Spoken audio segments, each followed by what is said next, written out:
Gördüyünüz kimi bir neçə gün əvvəl əkdiyim gözəl pitaya bitkilərim havaların yağış keçməsinə baxmayaraq gözəl şəkildə inkişaf edir. Burada mənim kiçik bir dənə də pitaya bitkim var. Keçən də bura bir bitki əkmişdim, çox sürətlə inkişaf elədi.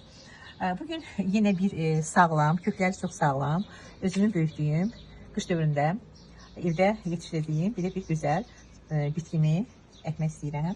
Bu şəkildə bitkini əkirik. Torpağı çox gözəl, yumuşaq.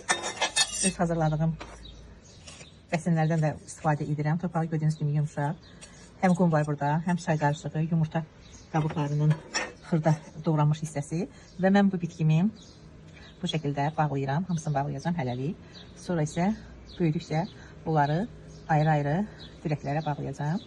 Və inanıram ki, o bir bitkilərim kimi bu bitkim də tezliklə inkişaf edəcək, gözəlləşəcək. Günəşin şüaları altında bitkilərim daha möhkəm, daha sağlam böyüyəcəklər.